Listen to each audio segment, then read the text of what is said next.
Assalomu alaykum qarindoshlar. Javodan asosiy yurish darsimiz xush kelibsiz. Bu bizning 34-sinf darsimiz. Biz bu qism darsimizda OOP hukmlarining davomi bo'lgan inheritance ni miros, varislik qilish deb tushunsak bo'ldi. Miros degan ma'nosi bor. Shu inheritance to'g'risida to'xtalamiz. Oldingi qism darsimizda biz encapsulation, ya'ni kapsullashtirish to'g'risida to'xtalgan. Unda men klass numerini quray.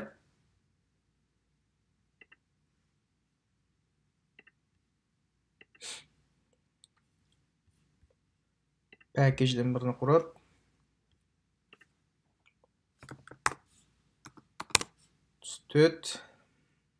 inheritance bilgingisi.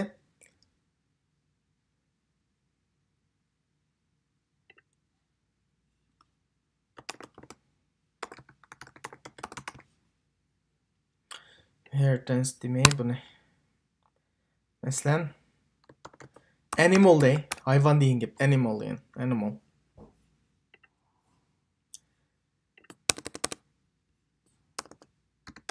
Inheritance.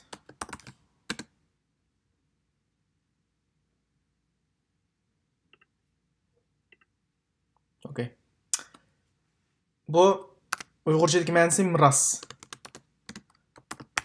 Va ishlatish usuli o'pmoq o'xshaydi, shu miros yoki bo'lmasa qanda varislik deb tushunsanglar bo'ldi. Miros varislik. Varislik qilish degandek. Hamda biz bilamiz ota-onaning mulki, mol mulki bolaga miros qoldi shunaqa. Dal mush xususiyatdan foydalangan buningda. Odatda shu inheritance degan bu hukm qanda ikki klass orasidagi munosabatni belgilaydigan hukm bu. Ikki klass orasidagi munosabatni belgilaydi. Bu ikki klassni nima deydi desak, bir ikki klass bor, birisi ot klass, yana birisi bola klass. Qana? Parent class. Yana birisi chu child class. Mushuna deydi, iniq deydi. Child class, parent class deb. And parent degan parent so'sa ota-ona bo'ldi. Parent degan hamda birisi ya otasi ya onasi. Shoma parent and ot class deb qo'ydim. Child degan bola degan gap qanda? Parent class, child class. Bu yerda ingliz tilida so'z bilmayman. Yodlab olsanglar bo'ldi. Parent class, child class. Bu ikkisi orasidagi munosabatni qanday belgilaydi? Ikki klassning orasidagi. Endi qaysi klassni parent class, qaysi klassni child class desak, kim miros olmoqchi bo'lsa, qarshi tarafning mulkini, shu child class bo'ldi, bola class bo'ldi. Kim miros bersa, shu parent class bo'ldi. Anadan keyin parent classni yana nima deydi desangiz, super class deydi. Super. Alohida. Yoki super degan hamda ustun class demakchi, ustun. Bola class nima deydi? Subclass. Subclass.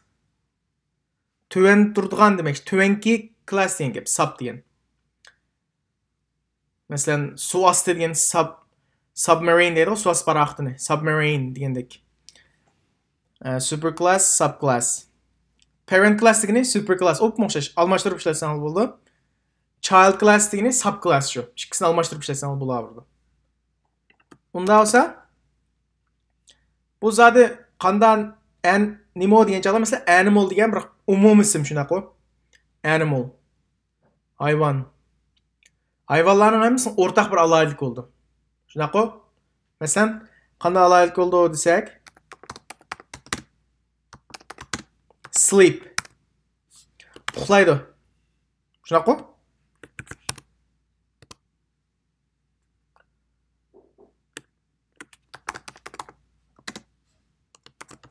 I am sleeping. Mushuk uxlaydi. Ot uxlaydi. Ot uxlamda. Ot o'rtirib uxlaydi. Ya'ni uxlash. Shunaqa alohidligi bor. Yana nima ish qildi? Bir narsa yeydi shunaqa. Metod quray. Yan sleep deyman. Eat.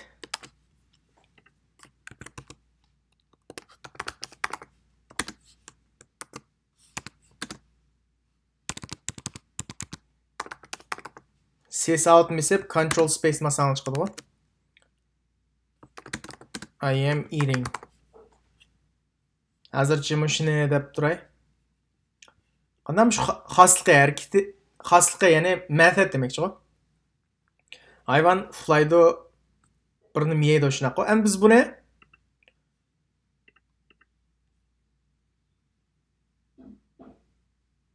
yana bir klassni birini quramiz. U vaqt nima deymiz? Dog. İşte uxlamdi. İşte uxlaydi. Lekin hammadan bu mushuk deyli, mushuk bek uxlaydi-ku.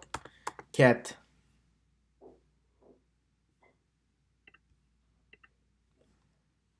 Endi bu mushuk bor.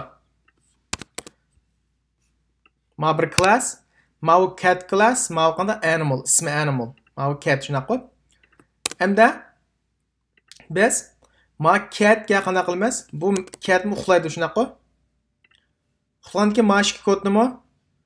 Odatda buni xoslikni ifodalash uchun mana ikki metod yozdik shunami?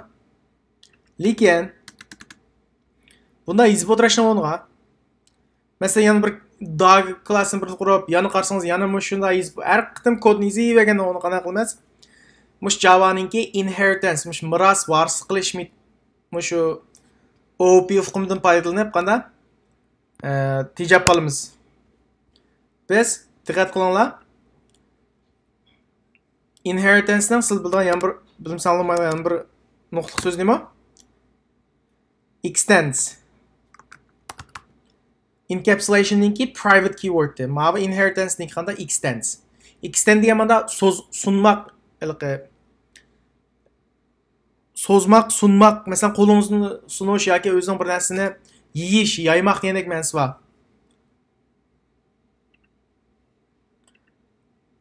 Masalan men qarshi olaman degani I extend my warm welcome degandek. Extend qanday yaymoq. Mushu animal degan mush klassning nimasini, mush cat ga qanday extend qilamiz, yayimiz demakchi. Extends cats ana animal. Hamda mush munosabat, mana mush dal inheritance shu.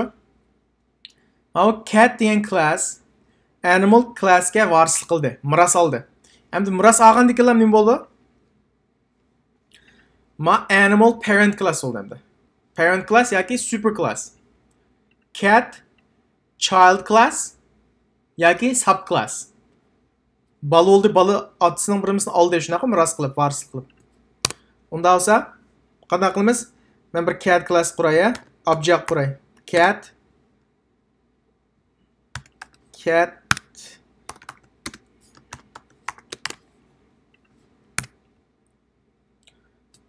endi qanday qilaman? Men menga metodni bevoslam eat sleep qanday animalning o'simi ma cat chiqib burdi. Chunki biz mana extend qildik. Mana inheritance munosabati. Ya'ni nima sleep.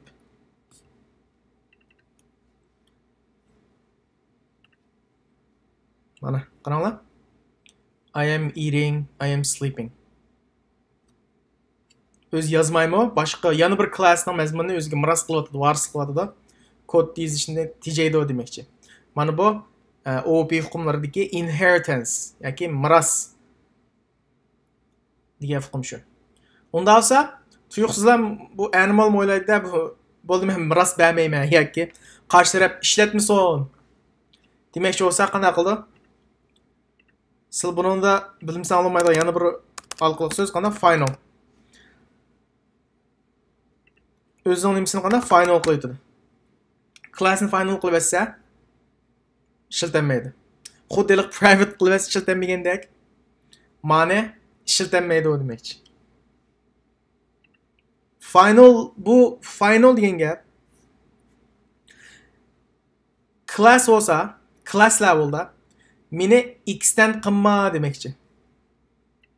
Ishlatmaydi. Extend. Agar men ma'ni final qilmay, methodni final qilib qo'ysam-chi? Ishlayverdi. Mana. Faqat classni ham qanday final qilsak, ishlanmaydi demakchi. Keyin overriding,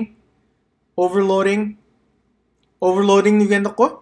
Ustlab yuklash degani. Patarda biz overriding emas. Shu vaqtda ham shu finalning ishlatishni texnik tafsilli tushundirma, lekin mush inheritance-da mush class meni nima qilmasin degan deb qo'ydi, ishlatmasin degani final qilib yozsanglar ishlatilmaydi. Qanday final keyword. Undasa masalan nimishqa buni amaliy projektda shirkat qayerda ishlatmaydisanlar. Odatda shirkatningki masalan ko'pincha shirkatlarda ishlamoqchi bo'lsanglar, ochiqchilar bu bilimlar bilan ochiqchi bo'lib bo'lmaydi. Ochiqchi degan developer degan gap. Ko'pincha o'g'anda shu yumshoq detallarning sifatini tekshirish. Shu xizmat qila olishinglar mumkin. Buni amaliy projektda mush inheritance-ni qanday ishlatamiz deb yuzran imtihonlar so'rash mumkin. So'rab qo'yib qolsa qanday? Biz odatda ba'zi bir ko'p ishlatadigan bir metodlar bor. Sen Selenium'ninki metod shu. Hamda metod Java deyapmiz endi metodni. Shu Selenium orqali yoki Cucumber orqali ba'zi bir ramkalar bor, masalan BDD, TDD degandek. Yoki page object model. Mushularda bir davomli ishlatadigan metodlarni bir betning ichiga yozib olamiz, bir classning ichiga.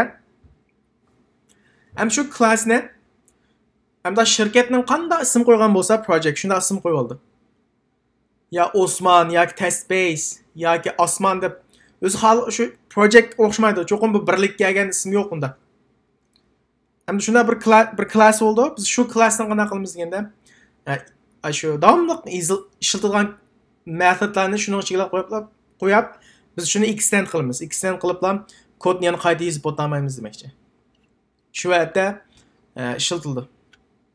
Ko'pincha hollarda. Undan boshqa masalan polymorphism deymiz. Polymorphism. Polymorphismda shu 4-seni OOP hukmlarining eng oxirgi polymorphismni dedim-ku. Shu vaqtda biz inheritance orqali chiqarishdi. Uni men shu darsda tafsiliy so'zlayman. Undan esa yana bir misol keltirib qo'yay bu extendga. Masalan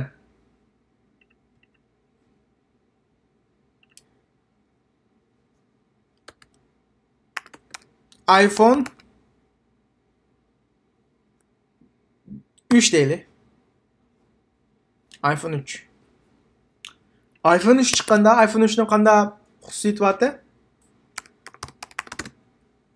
iPhone 3 ningki ama void desam cho'qim void mikida qilmalim.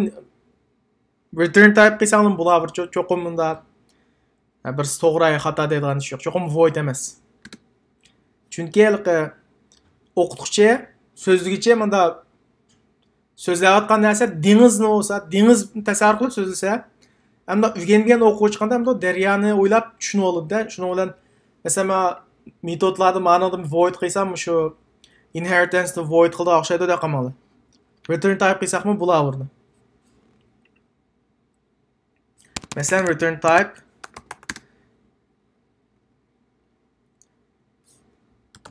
calculator day.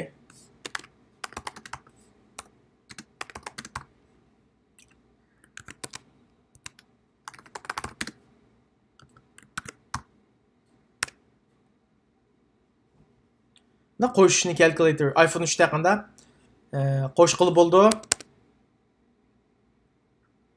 Yana nima qilib bo'ldi?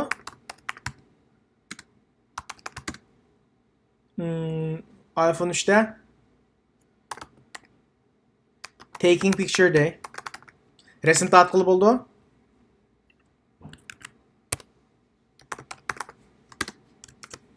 I can take a picture. Shunaqa? Yana nurg'u ixtirolar bor.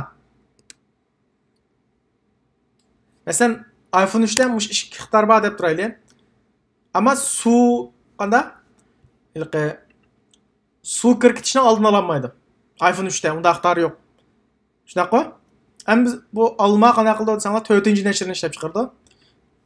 iPhone 4.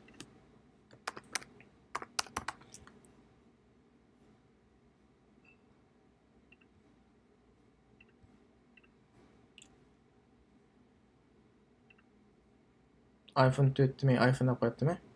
Qanday o'zgartimiz? Refactor name o'zgartimizmi? 4 day. iPhone 4 shunaqa. Bu iPhone 4 ning qanday ixtiri bor desangiz, iPhone 3 ga barliq ixtiri bor, calculator bor, taking picture bor. Bundan sirt yana birga yangi bir ixtor qitildi. Ya'ni suvdan kirgizsa qanda ishni bo'lmaydigan bir ixtori. Undasa bu iPhone 4 qanday qildi desanglar, shapidlam. Ma calculator taking picture ni yana ishlatib yozib, shu kodni yozib o'taganda o'niga qanday qildi? Extend qiliblam. Ash iPhone 3 ni. Mushning kodini foydalandi. Foydalanib yangisini ham yozib qo'ysa bo'ldi. Masalan, yangisi qanday oldi? Void waterproof deydi. Waterproof. Waterproof degan qanday suv o'tmas degan gap.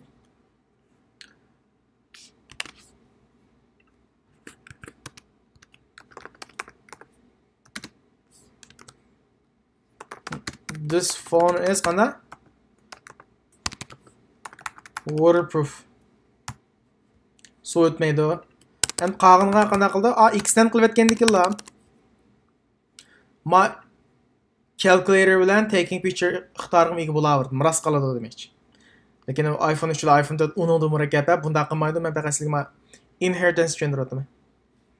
Ma class qanday chaqiramiz? iPhone 4 iPhone new iPhone 4 endi qarasanglar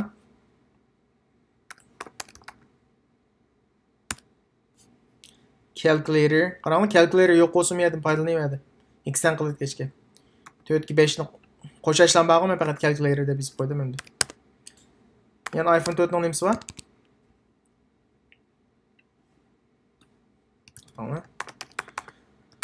Chunki mana print qilmag'achqa biz mana print qilmasak chiqmaydi. iPhone 4 ningki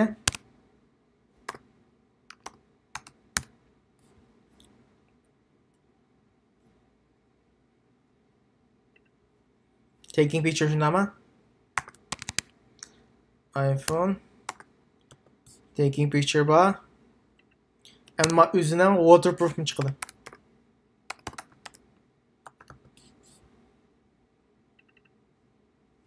Mana qo'ysak mana 9 qo'ysak I can take a picture. This phone is waterproof.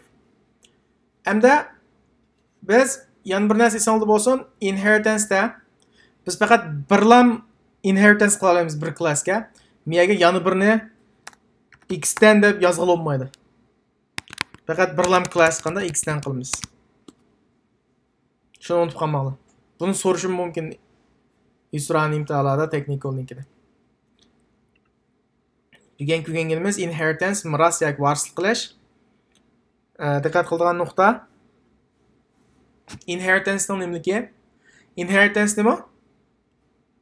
Ikki klass o'rtasidagi munosabatni belgilaydi. Sizdan so'rash mumkin, ehtimolli bor. Inheritance degan nima deb. Inheritance qanday ikki klassning it defines the relationship of two class. Parent class or child class yoki super class yoki subclass. Bu ikki klassning munosabati shu. Parent class, child class yoki super class, subclass. And we use extends keyword to achieve inheritance. Qanday extend orqali inheritance ki quramiz.